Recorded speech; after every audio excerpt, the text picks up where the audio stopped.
Good evening, everyone. Let me know whether my voice is clear or not. My voice is clear. Okay, everyone mark your attendance in chat box.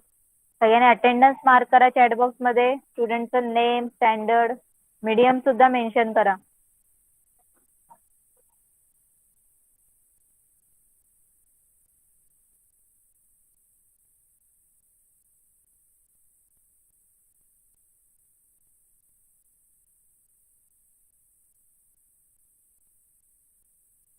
जे कोणी क्लासमध्ये enter होतं त्यांनी सुद्धा attendance mark करा पटकन.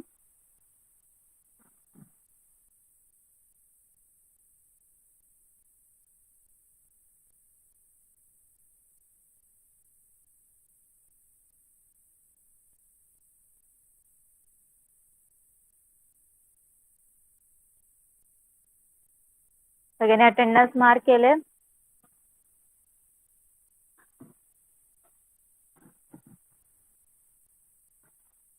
Okay, let's start. Today is our geography class. Okay, तर आज आपण रिव्हिजन घेणार आहोत.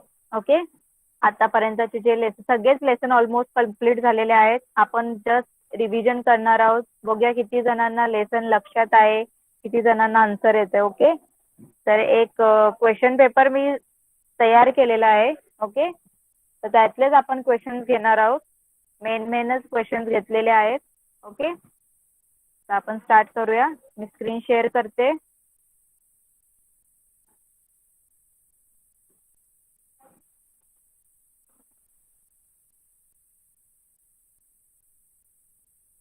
सगळ्यांना स्क्रीन विजिबल आहे.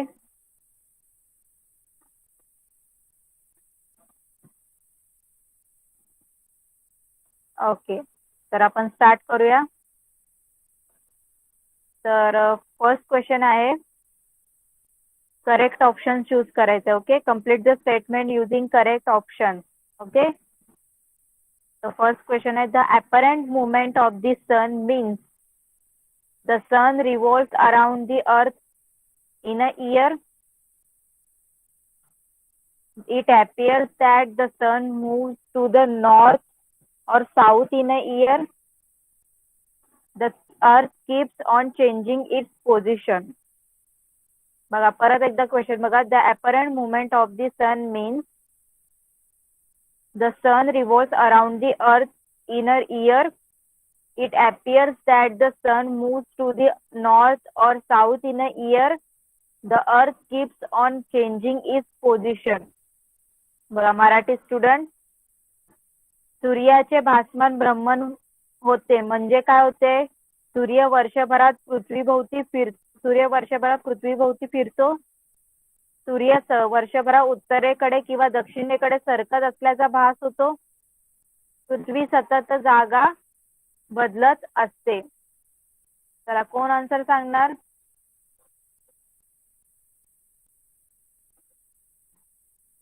आन्सर कोण सांगणार? चॅट बॉक्स मध्ये नाव लिहा ज्यांना आन्सर येते. प्रत्येकाकडून आन्सर पाहिजे मला. बघूया किती जणांना लेसन आहे माहिती. हा लेसन कुठल्या लेसन मधला आहे? Question lesson number 8, right. How seasons occur, ऋतू निर्मिती भाग 2, बरोबर. चला, आन्सर कोण सांगणार आहे? Deepika. Ma'am, option B. It appears that the sun moves to the north or south in a year. Okay, very good. Marathi medium मधून कोण सांगणार आहे? अदिती. सूर्याचे भासमान ब्रह्मन म्हणजे? ऑप्शन बी. सूर्य वर्षभरात उत्तरेकडे व दक्षिणेकडे सरकत असल्याचा भास होतो. येस. अजून स्टुडंट कोण? Prathamesh. Hello ma'am. Yes. Option B. Okay, option B काय? रीड तर करून सूर्य दाखव. उत्तरेकडून दक्षिणेकडे भास होण्याचा सरकत असल्याचा भास होतो, right. It appears that the sun moves to the north or the south in a year. तर हे आपण लेसन नंबर 8 मध्ये बघितलेलं आहे सगळ्यांनी, राईट. तुम्हाला लक्षात असेल तर बघा, इथे लेसन नंबर 8 मी सुद्धा ओपन सुद्धा करते. ऑलरेडी लेसन 2दा आपला रिव्हिजन झालेला आहे. बघा इथे सगळ्यांनी लक्ष द्या. The apparent movement of the sun. दिसतंय सगळ्यांना काय दिलंय इथे?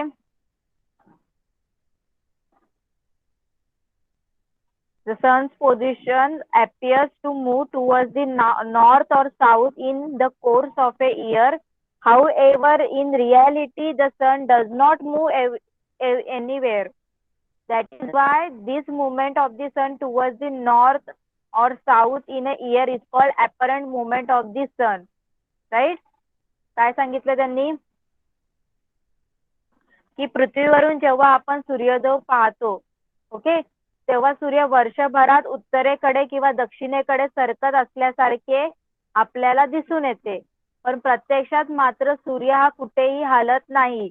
बरोबर. मग त्याचा जो त्याचं ते सूर्याच्या स्थानाबद्दलचे कारण पृथ्वी सूर्याभोवती फिरणे आणि पृथ्वीचा कललेला आस हे आहे. बरोबर.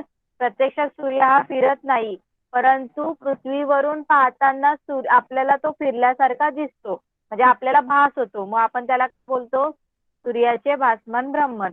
बरोबर. कळालं सगळ्यांना? सगळ्यांना कळालं? फर्स्ट क्वेश्चन एक्सप्लेन केलंय मी तुम्हाला.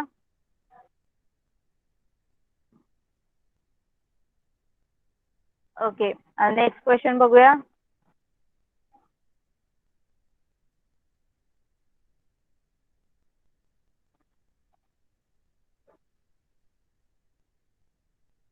Okay, next question is, in which of the following type of farming are the crops rotated? Intensive, commercial, plantation, all of these. In which of the following type of farming are the crops rotated? बघा मराठीत काय? या प्रकारात dash dash या प्रकारात शेती प्रकारात पीक बदल केला जातो. सखोल शेती, व्यापारी शेती, मळ्याची शेती और फलोद्यान शेती. कोण सांगेल answer?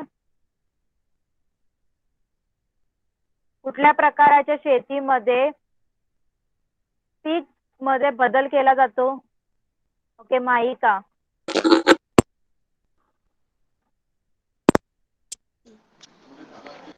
Hello,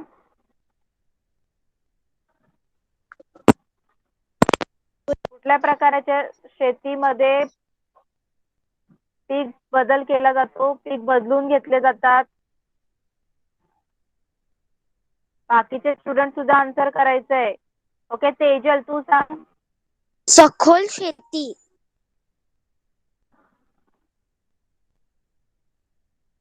okay, option A बरोबर, सखोल शेती.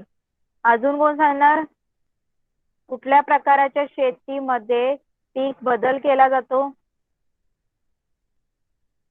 ओके, आदेश. ऑप्शन ए सखोल शेती.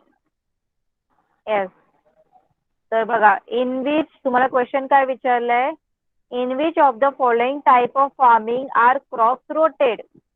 Intensive, commercial, plantation, all of this. सखोल शेती, व्यापारी शेती, मळ्याची शेती आणि फलोद्यान शेती. तर कुठल्या प्रकाराच्या शेतीमध्ये पीक बदल केला जातो? तर सखोल शेती. ओके, तर बघा इथे आपण बघूया chapter number 9 I think agriculture मध्ये हा आहे, राईट. ऍग्रिकल्चर मध्ये जर तुम्ही टाइप्स ऑफ ऍग्रिकल्चर मध्ये गेलात, ओके, तर बघा इथे टाइप्स ऑफ फार्मिंग मध्ये गेला. इंटेन्सिव्ह फार्मिंग मध्ये बघा तुम्ही सगळ्यांनी इथे काय सांगितलं इंटेन्सिव्ह फार्मिंग बद्दल त्यांनी? कोण रीड करणार हे? इंटेन्सिव्ह फार्मिंग मधलं जे दिलेलं आहे इथे कोण रीड करणार? प्रथमेश रीड कर intensive farming. Hello ma'am. Yes. जास्त लोकांमुळे कमी जमिनीचे क्षेत्र इंग्लिश मुळातच मध्ये. कमी एक मिनिट, इंग्लिश मध्ये इथे जे स्क्रीनवर दाखवते ते रीड कर. Okay, ma'am. Due to large population or limited availability getting of land, maximum production. Getting maximum production, तिथून स्टार्ट कर. getting maximum production from a minimum area is the characteristic of intensive farming. Due to the large population or limited availability of land per head holding is small. This type of farming is mostly seen in developing regions. Farm production is sufficient only for the requirement of the family. In this type of farming, the cultivator.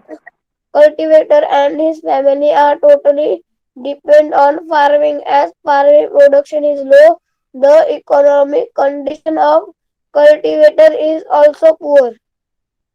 Okay, बघा इथे काय दिलंय, intensive farming बद्दल काय characteristic दिलेत बघा. Getting maximum production from a minimum area is the characteristic of intensive farming.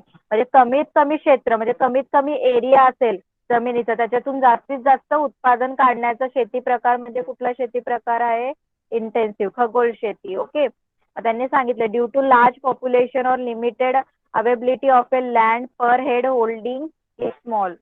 म्हणजे जास्त लोकसंख्येमुळे आणि जमिनीचं क्षेत्र कमी असल्याने तिथे शेत जमिनीचं प्रमाण कसं असतं, कमी असतं. This type of farming is mostly seen in developing region. अशा प्रकारची जी शेती आहे ती प्रामुख्याने विकसनशील प्रदेशात दिसून येते, म्हणजे जिथं जास्त डेव्हलपमेंट आहे अशा ठिकाणी. Farm production is sufficient only for the requirement of the family. या शेतीपासून मिळणारे बहुतेक उत्पन्न कुटुंबाची अन्नधान्याची गरज भागवण्यास पुरेल इतकेच आहे. Okay, in this type of farming the cultivator and his family are totally dependent on the farming. As farm production is low, the economic condition of the cultivator is also poor. बघा काय झालं, या प्रकारातील शेतकरी व त्यांचे कुटुंब हे पूर्णपणे शेतीवर अवलंबून असतं आणि शेतीचं उत्पादन कमी असल्यामुळे त्यांचं जे आर्थिक परिस्थिती सुद्धा थोडीशी पुअर असते, म्हणजे थोडंसं इकॉनॉमिक पैसे वगैरे म्हणजे आर्थिक स्थिती त्यांची कमी असते, गरिबाची असते. कळालं सगळ्यांना? सगळ्यांना कळालं का? In this type of farming mostly animate energy is use. अजून काय सांगितलं त्यांनी, या शेतीमध्ये प्राणीच्या ऊर्जेचा जास्त वापर होतो, म्हणजे प्राण्यांचा जास्त यूज होतो. आणि beside the cereals vegetables are also grown in to some extent. म्हणजे इथे अन्नधान्याशिवाय भाजीपाला सुद्धा पिकवला जातो. कळालं सगळ्यांना? इंटेन्सिव्ह फार्मिंग कळालं का? सखोल शेतीबद्दल कळालं का सगळ्यांना? ओके, नेक्स्ट क्वेश्चन जाऊया.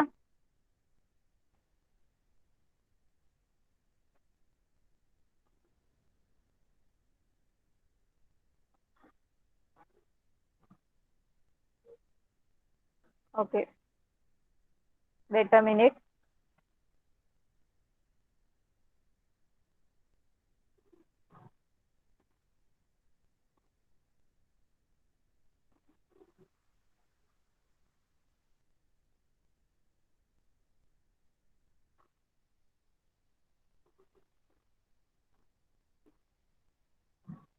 नेक्स्ट क्वेश्चन काय आहे बघा.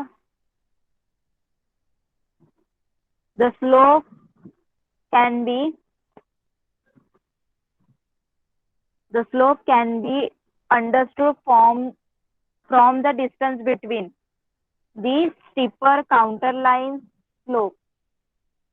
काय क्वेश्चन विचारलंय बघा. The slope can be understood from the distance between the dash steeper contour line slope. टिंबटिंबातील अंतरावरून उताराची कल्पना येते. स्टीपर समोच्च रेषा उतार. कोण सांगेल answer? The slope can be understood from the distance between the dash. चला आन्सर कोण सांगणार? बाकीचे student. Manas, Manas switch on your mic and tell me answer काय असेल. जे स्लोप वगैरे आहे ते त्यांचं डिस्टन्स कशावरून आपल्याला कळतं. उतार वगैरे कशामुळे कळतं. चला सांगा. Anagha you tell me. तू सांग.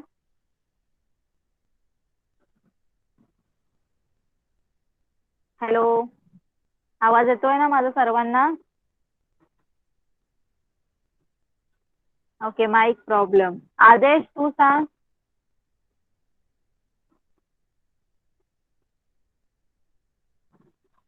Aadesh. Okay Deepika tell me. Ma'am option B contour lines. Yes very good. अजून कोण सांगणार मराठी मीडियम. आदिती सांग. ऑप्शन बी समोच्च रेषा. ओके बरोबर. तो ऑप्शन काय. बी समोच्च रेषा. Okay contour line. सगळ्यांनी हा जो लेसन आहे 11th लेसन आहे right. Contour lines and landform. बरोबर. Contour maps and landform. Okay. तर याच्यामध्ये जे उतारा वगैरे आहे स्लोप वगैरे आहे ते कशामुळे कळतं बघा इथे सांगितलं त्यांनी. कशामुळे कळतं आपल्याला. Counter line. ओके कळालं सगळ्यांना.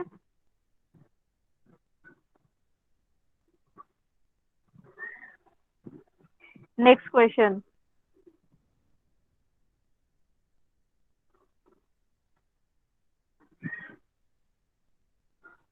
नेक्स्ट क्वेश्चन आहे रीराईट the following statement after correcting them.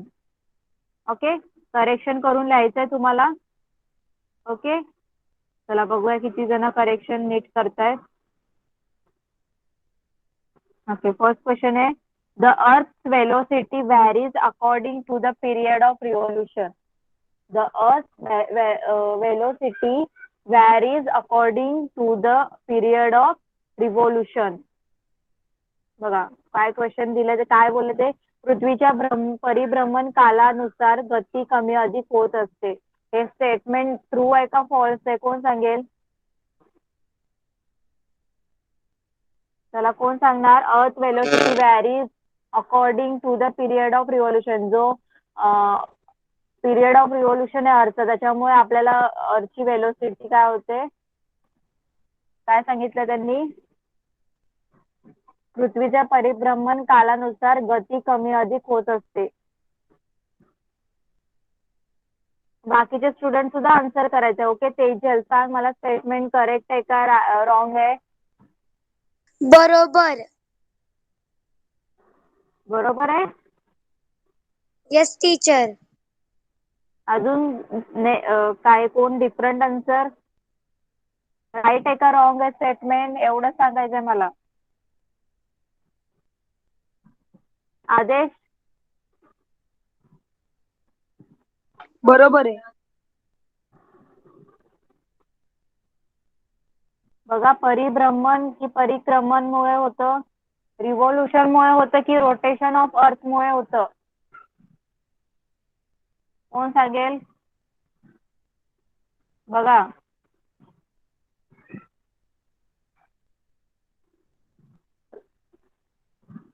Rotation of अर्थ मुळे होतं नॉट रिव्होल्यूशन ऑफ अर्थ. आता परिभ्रमण आणि परिक्रमण माहिती आहे ना सगळ्यांना. परिभ्रमण का कशाला बोलणार.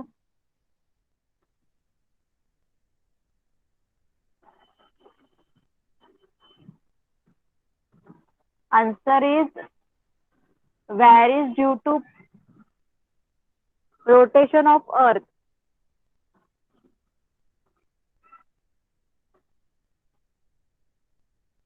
बरोबर. काय आन्सर आहे कोण सांगेल. आदिती तू सांग आन्सर काय आहे. चूक. करेक्ट आन्सर काय आहे.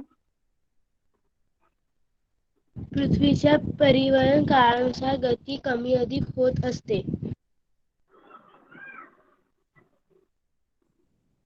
पृथ्वीच्या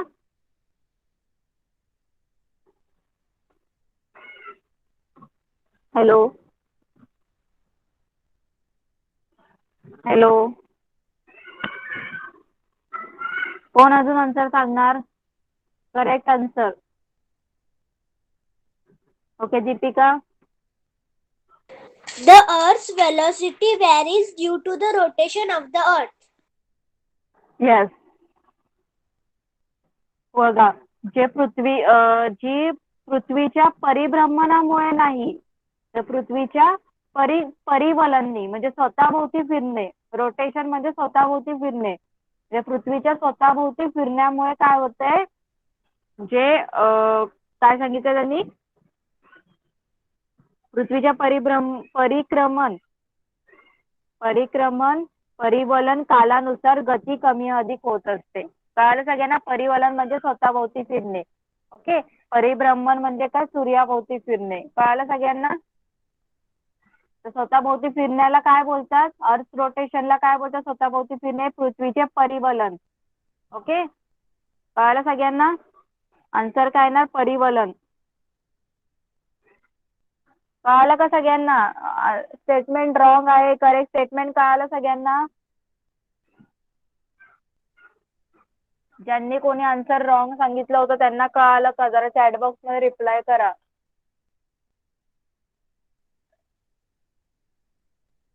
ओके नेक्स्ट क्वेश्चन बघा.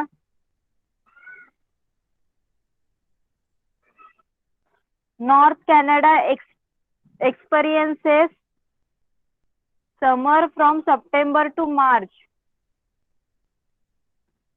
North Canada experience summer from September to March. उत्तर कॅनडात सप्टेंबर ते मार्च हा उन्हाळ्याचा कालावधी असतो. राईट की रॉंग? तर कोण सांगणार? उत्तर कॅनडामध्ये सप्टेंबर ते मार्च हा उन्हाळ्याचा कालावधी असतो. उन्हाळ्याचा असतो का? ओके आदेश. उत्तर कॅनडामध्ये सप्टेंबर ते मार्च हा हिवाळ्याचा कालावधी असतो. Yes. North Canada experiences winter from September to March. Okay. September to March इथे तो समर नसतो, तो विंटर हिवाळा असतो. ओके. अजून कोण सांगणार आन्सर? ओके तेजल तू सांग.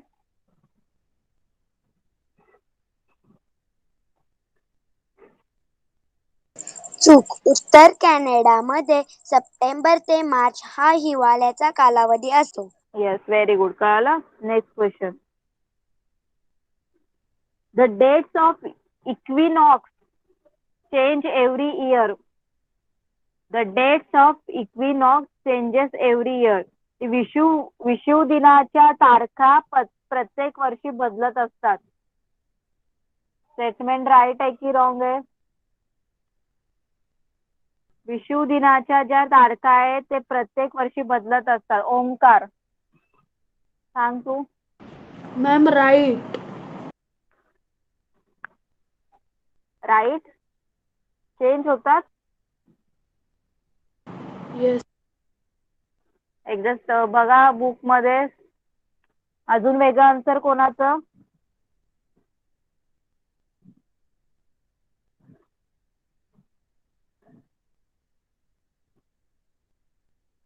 राईट आहे. बघूया एकदा आपण इक्विनॉक्स मध्ये जाऊया आपण. विषुव दिनामध्ये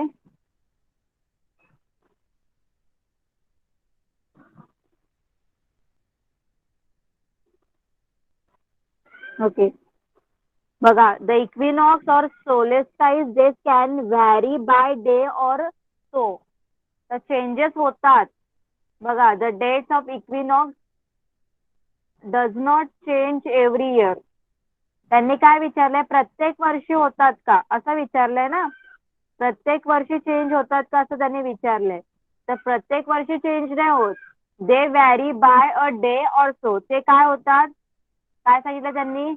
प्रत्येक वर्षी त्यांनी विचारलंय. तुम्हाला क्वेश्चन काय विचारलंय बघा, जरा जरा फिरून क्वेश्चन विचारलंय. त्यांनी काय विचारलंय की ते विषुव दिनाच्या ज्या तारखा आहेत त्या वर्षाला म्हणजे प्रत्येक वर्षी बदलतात का? तर आपल्याला काय सांगायचं, प्रत्येक वर्षी नाही बदलत. त्या तारखांमध्ये दिवसांचा फरक होतो. त्या कधी चेंजेस होतात त्यांच्यामध्ये, दिवसाला त्या बदलतात. ओके, दिवसांमध्ये फरक होतो. कळालं आता? तर काय स्टेटमेंट तुम्ही काय बोलणार? रॉंग आहे.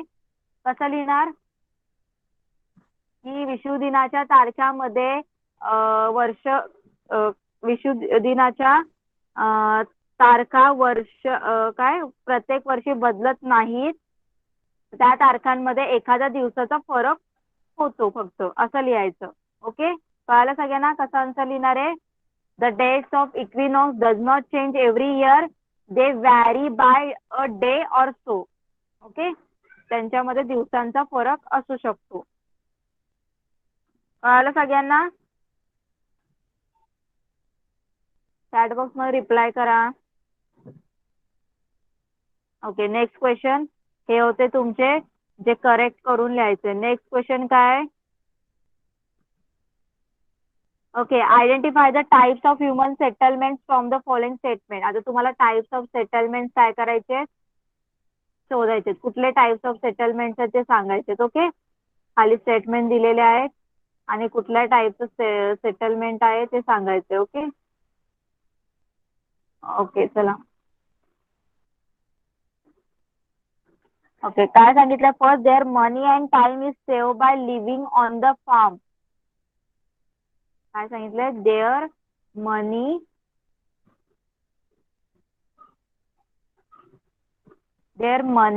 and time is saved by living on farm. शेतात राहिल्यामुळे त्यांच्या पैशांची आणि वेळेची बचत होते. कुठला वाला सेटलमेंट आहे हा? कुठली वस्ती आहे? कोण सांगेल? बघा एकदा, कुठली आहे?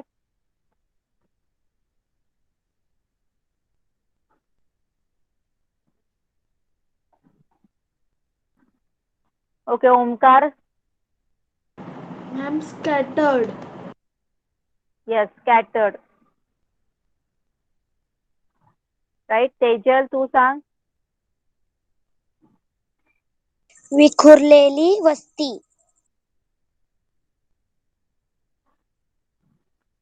Weight a minute. कुठली मानवी वस्ती आहे ती? स्कॅटर्ड. ओके, म्हणजे विखुरलेली. राईट, कळालं सगळ्यांना? तर विखुरलेली जी आहे वस्ती, तिथे काय आहे? काय सांगितलं त्यांनी? की जिथे शेतीमुळे पैशांची आणि वेळेची काय होते? बचत होते. ओके, कळालं सगळ्यांना?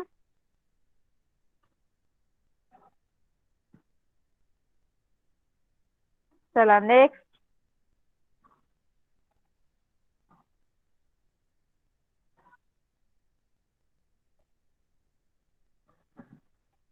This settlement is good from a security point of view. This settlement is good from a security point of view. ही वस्ती संरक्षणाच्या दृष्टीने चांगली असते. ही वस्ती संरक्षणाच्या दृष्टीने चांगली असते. कोण सांगेल कुठला सेटलमेंट आहे? चला, कोण सांगेल? ओके, आदिती. केंद्रित वस्ती. येस, केंद्रित वस्ती. अजून दीपिका, तू सांग. Nucleated settlements. Yes, nucleated settlement. Okay,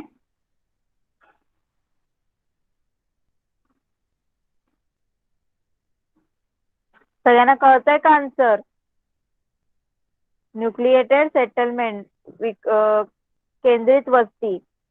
ही संरक्षणाच्या दृष्टीने चांगली असते. Okay, next question. Shop are located on the both sides of the road.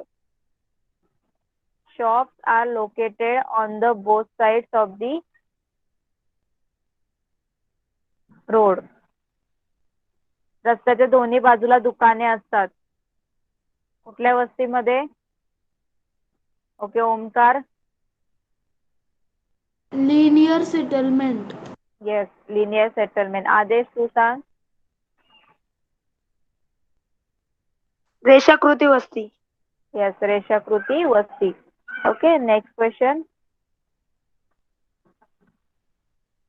The houses are too close to each other.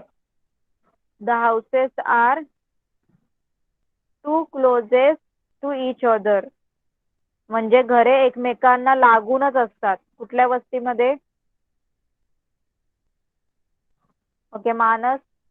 Nucleated settlements. Yes, nucleated. Okay, nucleated. अजून कोण सांगेल? Deepika. Nucleated settlement. Yes, अजून कोण सांगेल? तेजल, तू सांग. कुठल्या वस्तीमध्ये घरे एकमेकांना लागून असतात? तेजल सांग, कुठल्या वस्तीमध्ये? केंद्रित वस्ती. येस, केंद्रित वस्ती. सगळ्यांना कळालं वस्त्यांबद्दल? ओके, चला पुढे जाऊया. नेक्स्ट क्वेश्चन आहे, answer the following in brief. आता ब्रीफ मध्ये आन्सर द्यायचं. ओके, फर्स्ट क्वेश्चन आहे,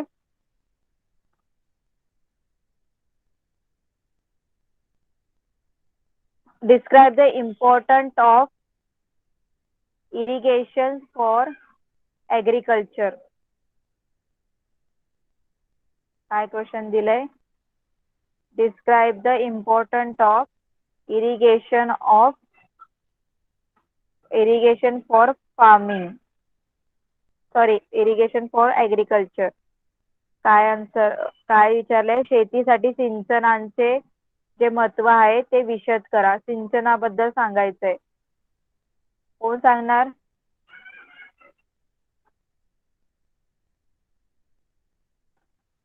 चला, कोण सांगणार आन्सर?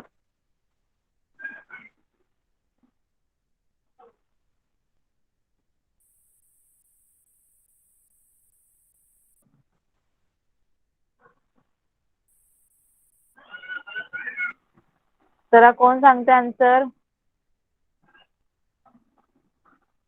ओके, आदिती.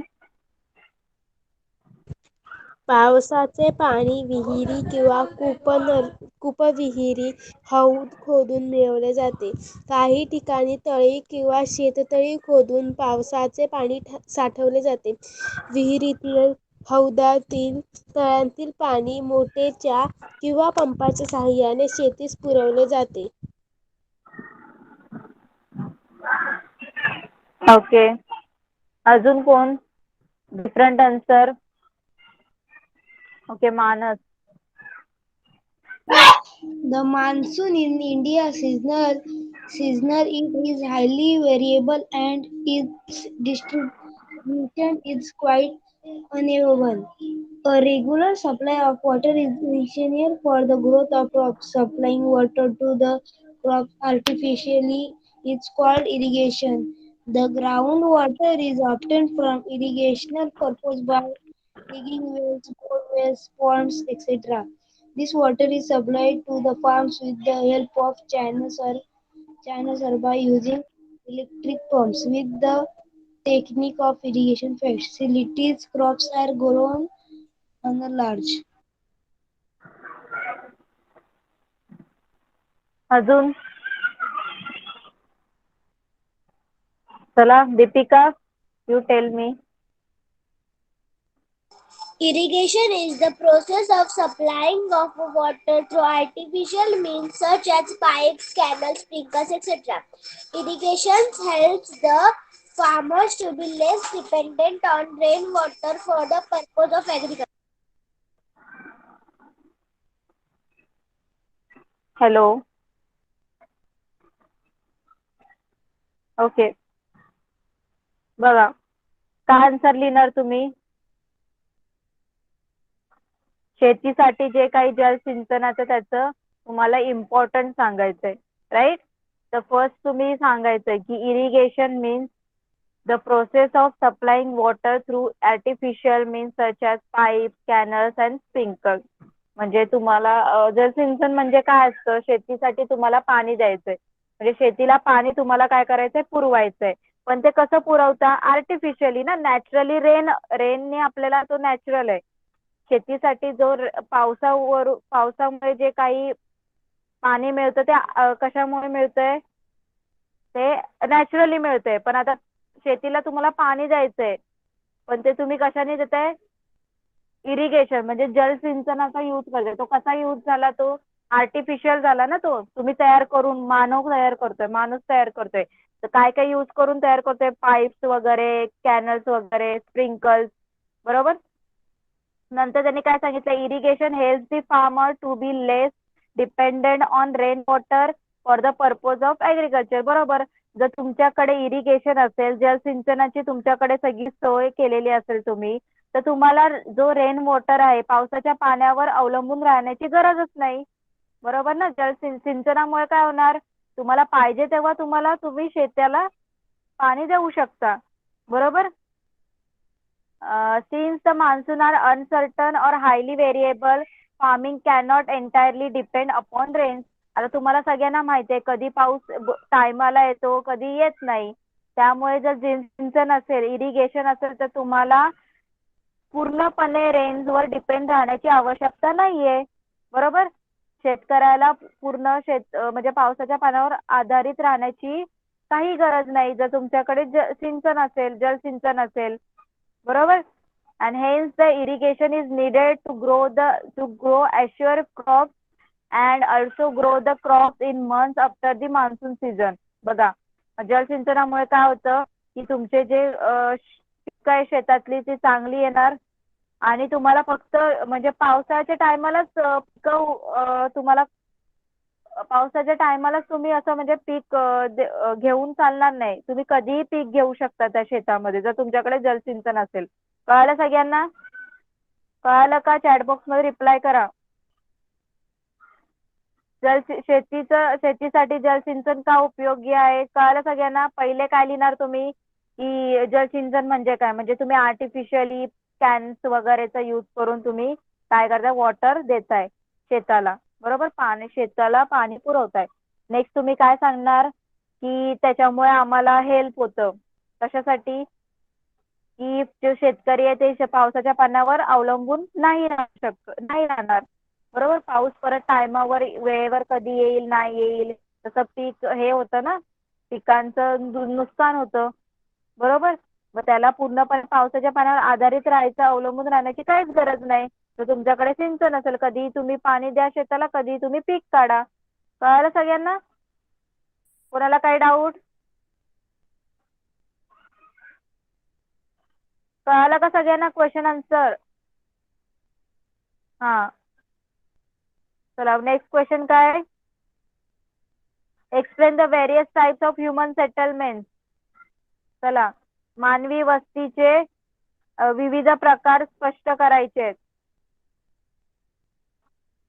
चला, कोण सांगणार?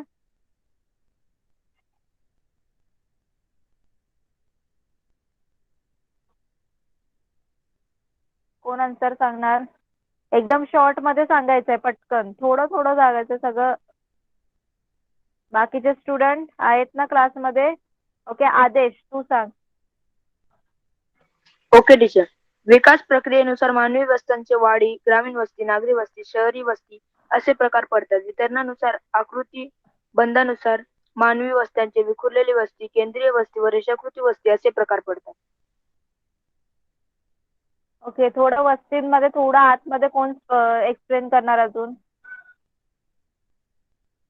ओके, आदिती. 3 वस्त्या त्यांनी मानवी सांगितली. वस्त्यांचे प्रकार पुढील प्रमाणे. पहिलं, विखुरलेली वस्ती. विखुरलेल्या वस्तीत घरे दूर दूर आणि संख्येने कमी असतात.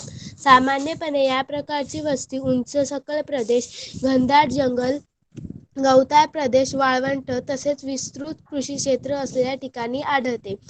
दुसरं केंद्रित वस्ती. ओढे, नाले, नद्या, तली, सरोवर अशा पाणवठ्यांजवळ या प्रकारची वस्ती आढळते. तिसरं रेषाकृती वस्ती.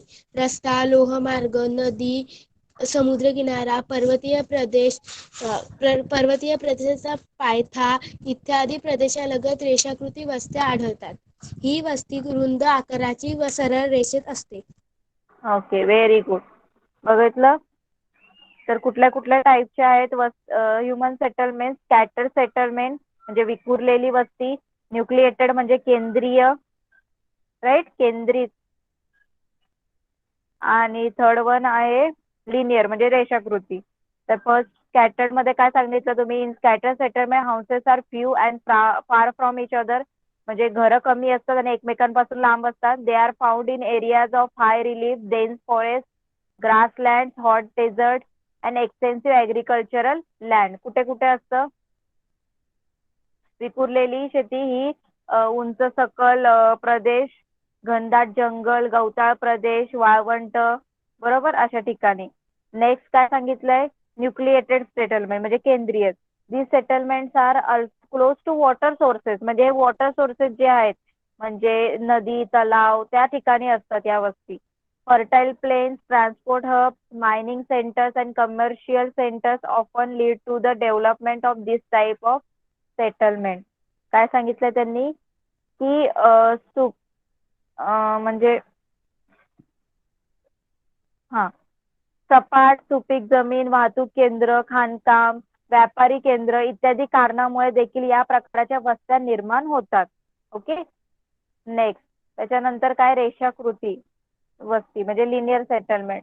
Linear settlements are seen along the roads, railways, river, sea coast and in foot hill region. बघा, तर या रेषाकृती कुठे आढळतात? रस्ता, लोहमार्ग, नदी, कालवा, समुद्र किनारा, पर्वतीय प्रदेशाचा पायथा या ठिकाणी आढळून येतात. They are narrow in shape and spread along in a straight line. काय सांगितलं त्यांनी? या अशा प्रकारची वस्ती अरुंद आकाराची आणि सरळ रेषेमध्ये असते. कळालं सगळ्यांना? कळालं का सगळ्यांना? चॅट बॉक्स मध्ये रिप्लाय करा. मार्क्स वर डिपेंड करतं. जेवढ्या मार्क्स 3 मार्क्सला असेल तर तुम्ही हे शॉर्ट मध्ये लिहा. जर तुम्हाला अजून 5 मार्क्सला असेल तर थोडं अजून एक्सप्लेन करा. ओके, कॅरेक्टरिस्टिक्स टाका त्याच्यामध्ये वैशिष्ट्य टाका. ओके, नेक्स्ट क्वेश्चन काय? लास्ट क्वेश्चन आहे. What do you understand by observing contour lines? समोच्च रेषाच्या निरीक्षणावरून तुम्हाला काय लक्षात येते? काउंटर लाईन्सचं तुम्ही निरीक्षण केलं लेसन नंबर 11 मध्ये, समोच्च रेषा, तर तुम्हाला काय समजलं त्याच्यावरून? कोण सांगेल?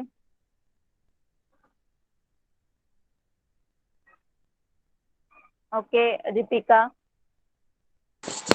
Counter lines are isolines of height. These are drawn by joining the places for equal altitude. These help in identification of landforms and determine the amount of slope. These lines also help us to understand the type of direction of the slope. Okay, अजून कोण Marathi medium? चला, बाकीचे student कोण सांगेल?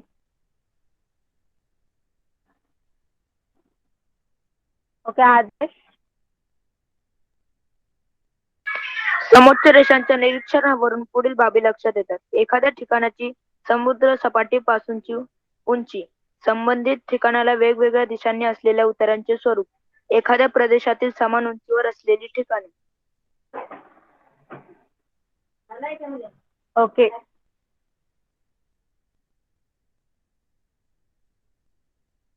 हा, तर सगळ्यांना कळालं? ओके, तेजल तू सांग.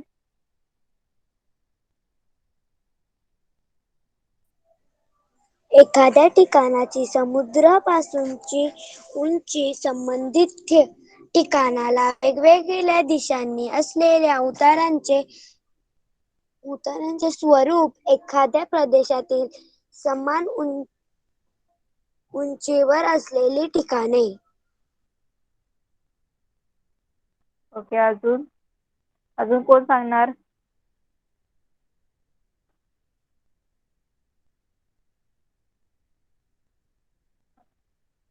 चला अजून कोण सांगणार?